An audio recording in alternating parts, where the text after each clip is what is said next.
Deus mandava outro libertador. No período dos reis, nós vamos ver que os profetas foram levantados por Deus para ir ao povo, exortar o povo. E não só o povo, mas também os seus líderes. Porque o povo sofria muito por causa dos seus líderes. Quando o líder se entregava à idolatria, o povo todo passava por necessidade. Eram dominados por outros povos, roubados pelos outros povos. Por causa do quê? De uma atitude do seu líder, do seu governante. Então, um país, ele pode sofrer muitas coisas ruins devido aos seus governantes não terem temor de Deus. E um país pode ser todo abençoado, tantas pessoas crentes como não crentes, ser abençoado por causa de governantes que obedecem a Deus, têm o temor de Deus. Então, o legítimo governo que teme a Deus, que obedece a Deus, vai cuidar dos mais necessitados. Ao invés de cuidar de enriquecer os que já são ricos, vai cuidar mais dos necessitados, dos pobres. Vai ajudar mais a essas pessoas. Dentro da parte 3, a obediência e suas lições, tópico 3 diz as falsas ideias sobre maldição. Então, atualmente, há um ensino muito popular entre os evangélicos que associa a pobreza ao pecado e os infortúnios da vida a alguma maldição não quebrada. Esse falso ensino é também denominado de maldição hereditária. Crendo nessa falsa doutrina, muitos cristãos entraram numa espécie de paranoia, procurando alguma maldição para quebrar. Um exame das Escrituras, porém, mostra que a desobediência à palavra de Deus e não uma maldição hereditária é a causa do castigo. Ninguém necessita participar de nenhum ritual de quebra de maldição, pois a Escritura afirma que Cristo nos resgatou da maldição da lei, fazendo-se maldição por nós. Gálatas 3,13. Então existe aí um ensino, e esse ensino não pode ser absorvido pelo crente. Lá para o israelita, lá para o pecador, é uma situação. Para o crente é outra situação. Veja bem, o mundo lá, o pecado, o pecador, as pessoas lá, estão sujeitas às maldições. Estão sujeitos porque são desobedientes, porque não aceitaram Jesus como Senhor e Salvador. Então eles não possuem alguém que entrou no lugar deles, que levou sobre ele os nossos pecados, levou sobre ele as nossas enfermidades. Eles não têm. Olha, Jó estava lá doente, estava lá com a vida toda derrotada. E só no final da sua vida que ele diz, olha, eu não conhecia Deus. Eu falava de Deus, recebia a bênção de Deus, mas eu não conhecia, agora eu conheço. Ele diz, se eu tivesse alguém que colocasse a mão no meu ombro e no ombro de Deus e intercedesse por mim. Ele não tinha nem conhecia. Agora veja bem, nós estávamos sujeitos realmente às maldições.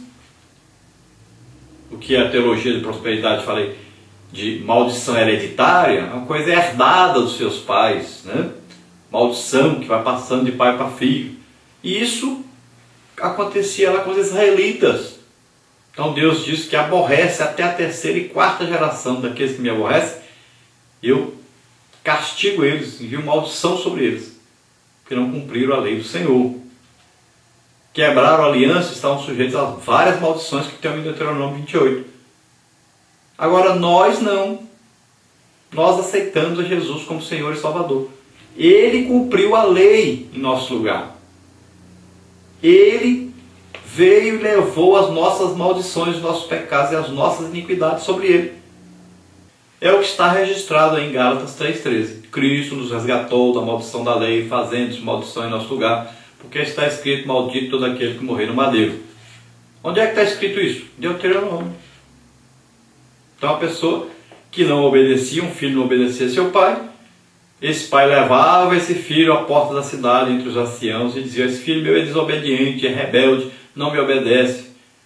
Então esse filho era pendurado no madeiro, era pendurado numa árvore, e todo mundo que passava olhava e via. Então os filhos olhavam e diziam, eu não vou ser desobediente ao meu pai, senão eu estarei sujeito a esse mesmo juízo aí. Senão eu estarei pendurado também numa árvore. E lá a lei dizia, olha, esse aí maldito é maldito de Deus. E ele tem que ser aí retirado do madeiro até o final do dia. E assim, todo desobediente deveria ser colocado. Todos nós desobedecemos a Deus. Deus é nosso Pai. Todos deveríamos morrer, ser pregados numa cruz, numa árvore, em forma de cruz. Mas o que aconteceu? Deus enviou o seu Filho. Ele cumpriu toda a lei em nosso lugar. Ele pegou os nossos pecados sobre ele. E a condenação que era para nós, que era ser pendurado no madeiro, ele foi e assumiu o nosso lugar na cruz.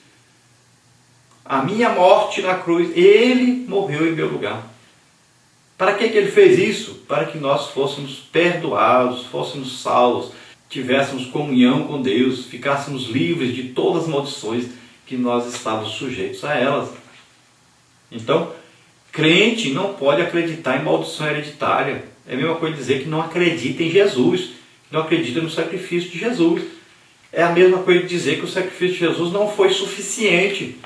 Então temos que tomar cuidado com os falsos ensinos que existem por aí.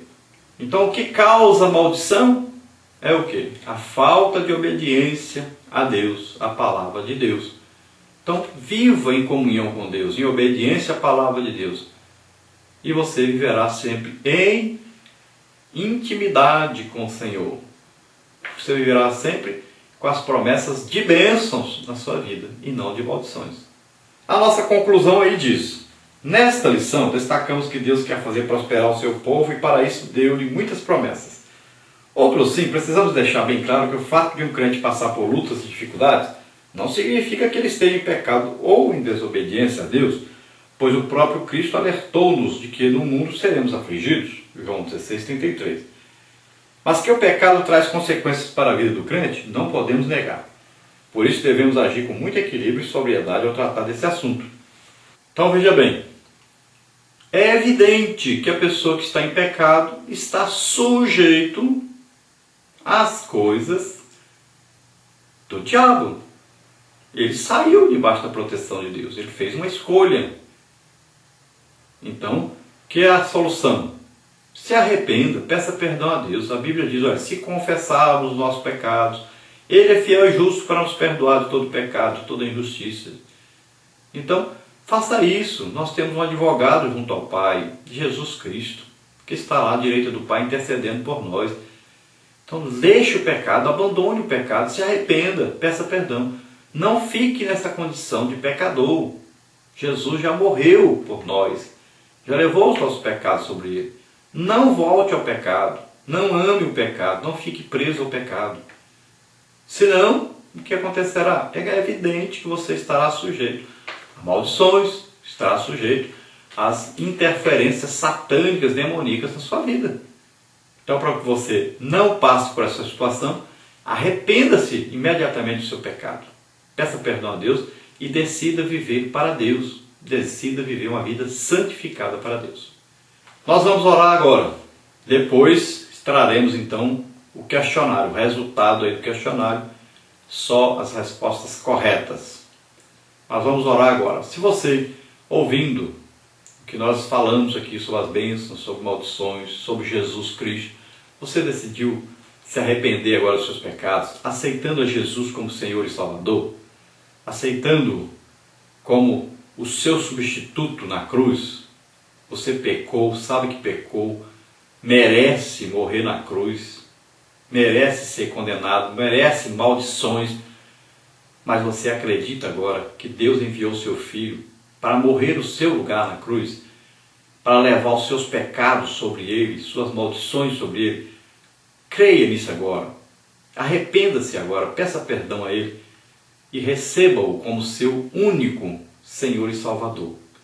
Vamos orar agora e você será totalmente perdoado e livre de todas as maldições da sua vida. Vamos orar agora. Pai querido, em nome de Jesus.